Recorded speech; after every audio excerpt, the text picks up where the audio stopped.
je ne peux pas partager mon écran. J'ai quelques slides que je voulais parcourir avec vous. Merci beaucoup de l'invitation, si vous pouvez activer, que je puisse… En principe, c'est bon, vous devriez pouvoir partager. Allez, hop. OK, très bien. Hop. Donc, vous voyez mon écran? Oui, c'est bon, on le voit. OK, très bien. Donc, je vais être un peu plus rapide que prévu.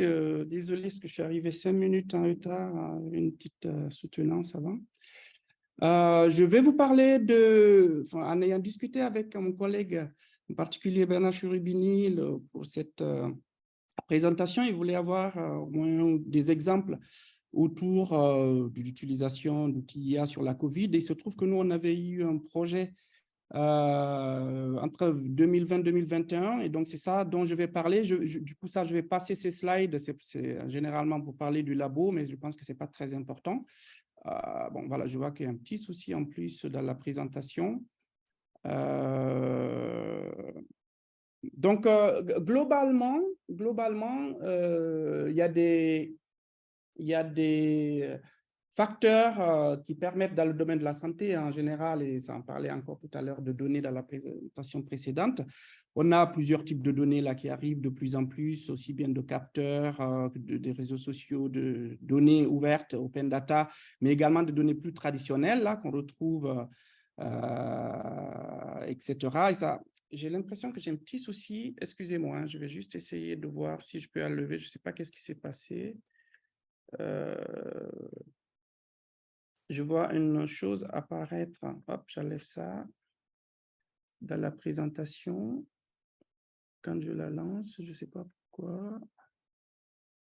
2 secondes, excusez-moi. Pas de souci. Ouais, j'ai le… Bon. On a dit que c'était la journée des surprises, de toute façon. Oui, c'est ça. Et là, en fait, je vois apparaître un gros université de Bordeaux au milieu partout. Oui. Et ça, ce n'était pas prévu, mais bon, écoutez, au pire, on va faire avec. Parce que, il se trouve que j'utilise, bon, d'abord, j'ai un Mac qui pose souvent, vous savez, problème, et ensuite, j'utilise du LibreOffice, et donc, tout ça n'est pas facile. Ce que je vais faire, je vais la mettre en mode PDF. Donnez-moi 2 secondes, peut-être que ça va mieux aller. Hop.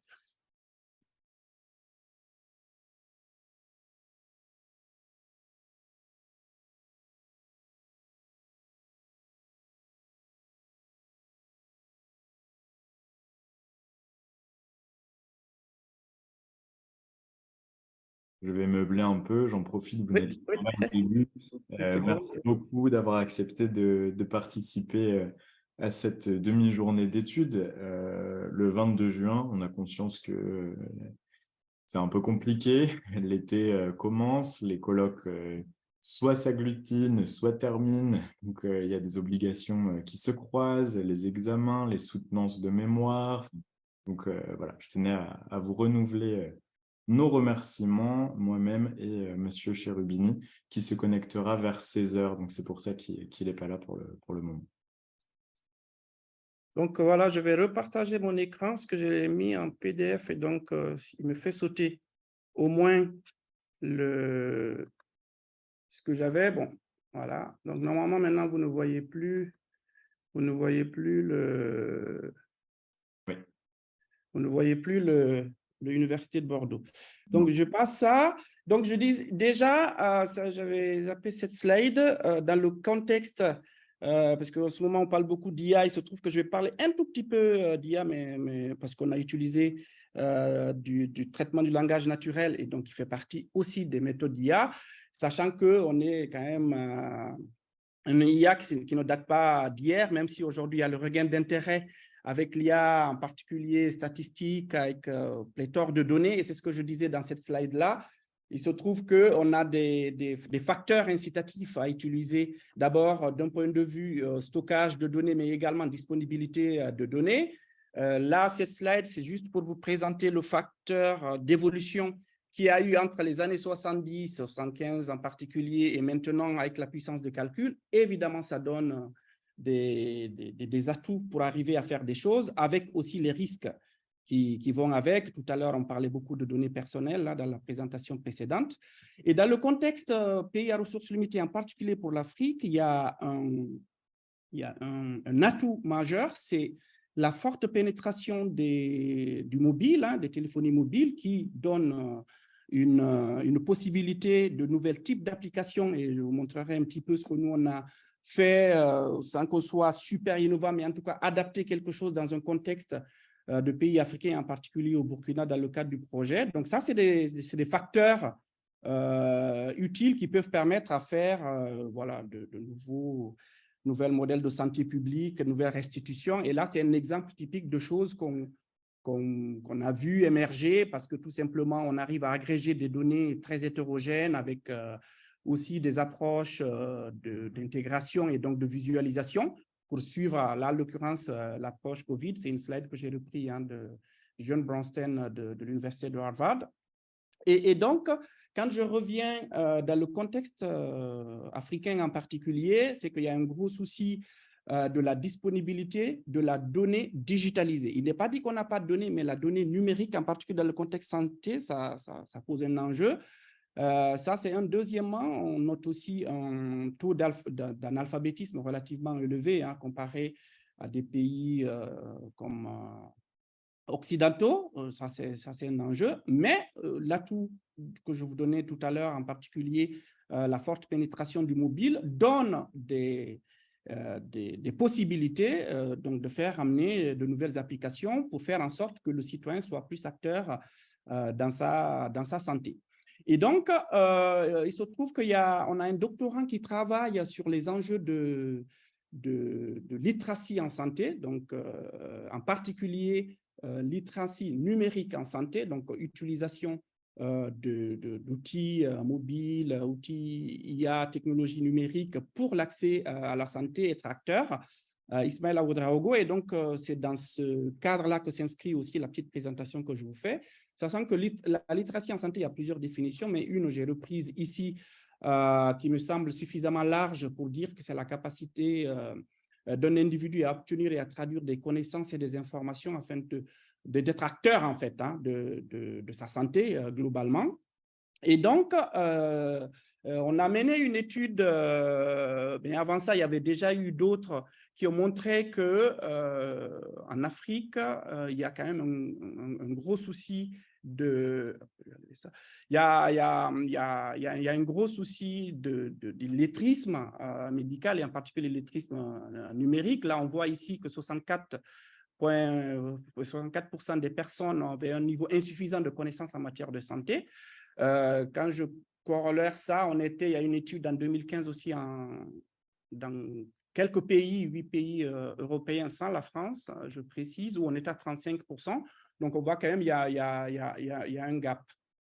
Alors, pour évaluer la littératie en santé, l'illettrisme, non seulement littératie, mais également littératie numérique en santé, parce que ça, ce sont deux choses à distinguer. Vous avez des échelles qui sont utilisées avec des questions à poser pour évaluer le niveau de connaissance de la population, de l'individu par rapport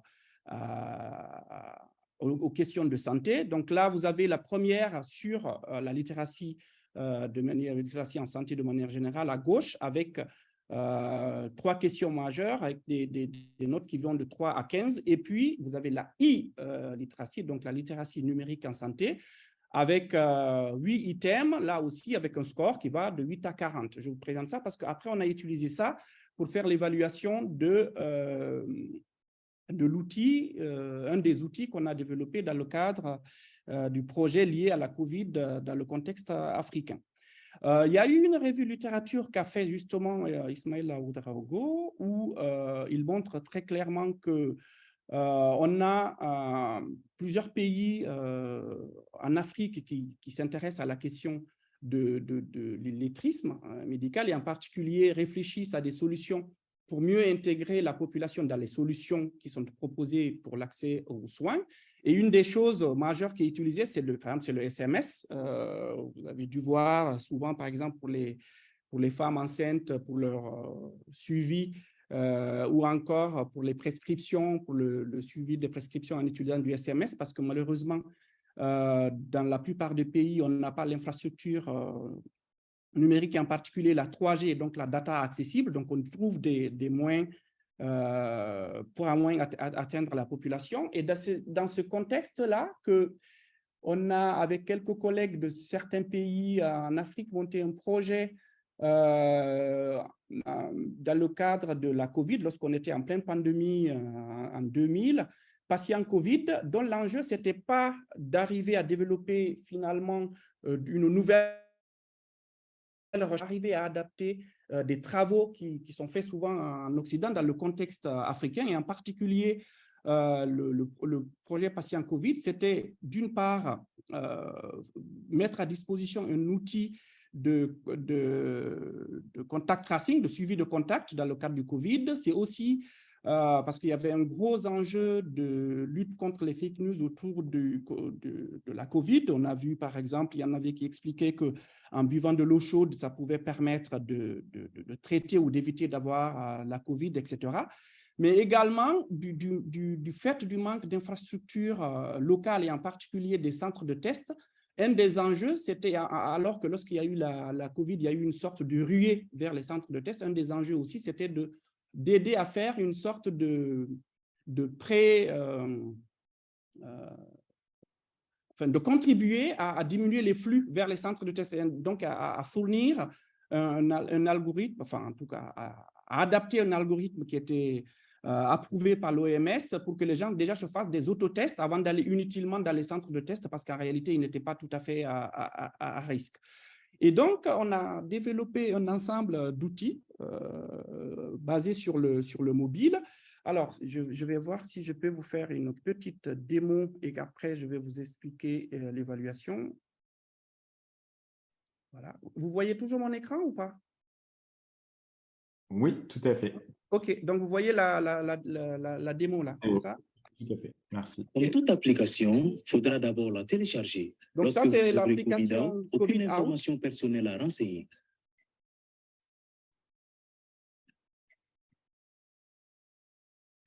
Il suffira d'activer la géolocalisation par Bluetooth et d'ignorer l'optimisation de la batterie. Après avoir validé ces étapes,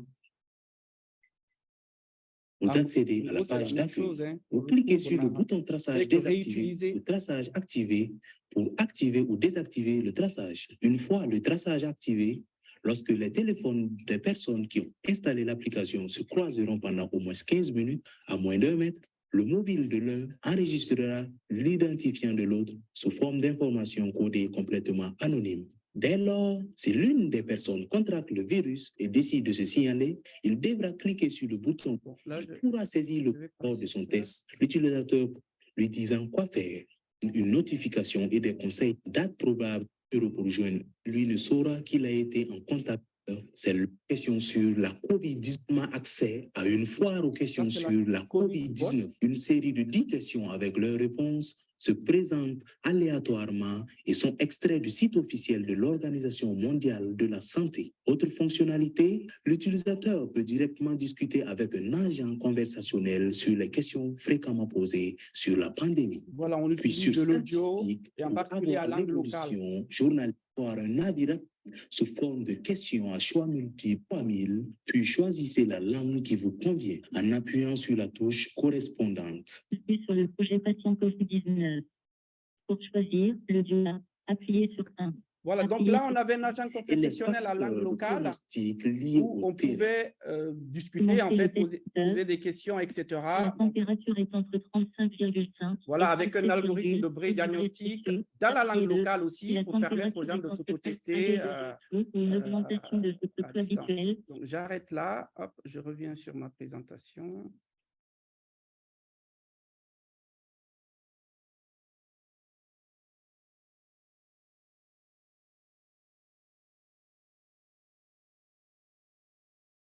Qu'est-ce qui s'est passé là?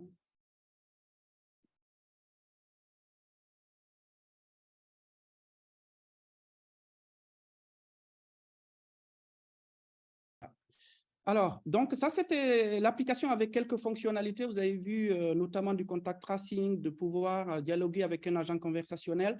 Et donc, c'est de ça dont je vais vous parler rapidement. Cet agent, en gros, avait été développé en utilisant une technologie d'agent conversationnel classique. Hein, ce que là, on avait modélisé un scénario avec, en plus, les questions majeures qui étaient posées et qu'on a récupérées du site officiel de l'OMS et donc qui, après, avaient été traduites et qui donc faisaient que les personnes pouvaient poser des questions et pouvoir discuter sur un certain nombre par exemple, sur la vaccination autour de la COVID, sur l'information de manière générale. Donc, on utilisait une plateforme qui s'appelle Rasa, qui est utilisée pour faire des chatbots intelligents. L'enjeu étant que quand une question est posée, il y a une fonction de similarité qui est utilisée pour regarder entre le contenu de la base de questions qu'on a et les réponses et la question qui est posée pour fournir une réponse appropriée. Et donc, cet outil a été évalué pour voir justement est-ce qu'on était capable avec ce type d'outils, en particulier dans la langue locale, j'insiste beaucoup sur cet aspect-là, est-ce qu'on était capable d'augmenter la littératie sur la question de la COVID, sur la question de la vaccination en général. Donc, on l'a évalué sur deux contextes, un avec des étudiants de licence de l'université de Naziboni et un autre avec des lycéens, donc 17 étudiants et 18 lycéens donc, qui avaient l'habitude d'utiliser l'outil mobile, parce que sinon, c'est un frein à l'utilisation de ce type de technologie, mais en revanche, qui avaient encore beaucoup d'enjeux de questions concernant la COVID ou la vaccination. Et globalement, on montre que l'utilisation du COVID-bot avait permis d'augmenter le niveau de littératie sur les questions majeures que se posaient ces personnes-là. Alors, en langue locale, il se trouve que dans la revue de la littérature et les études qu'on a menées jusque-là auprès des populations locales, un des enjeux, c'est vraiment pouvoir faire que les gens s'expriment dans leur langue locale, hein, pour parler de leurs problématiques de santé. Et on contribue à ce titre, du coup, dans un projet plus large qui est le Mozilla Common Voice projet, qui justement, pour faire des outils type le chatbot conversationnel avec du vocal, c'est de mettre à disposition des corpus vocaux et annotés. Et là, en l'occurrence, par exemple, on contribue avec le Djoula, mais également avec le Peul, qui est une des langues les plus parlées en Guinée, ou le Moré aussi au Burkina Faso. Et donc, pour permettre justement, après, à des outils IA, de NLP, de traitement automatique de la voix, pouvoir s'appuyer là-dessus pour faire des agents conversationnels. La dernière chose que je voulais vous dire, parce qu'on est sur un enjeu où on parle de données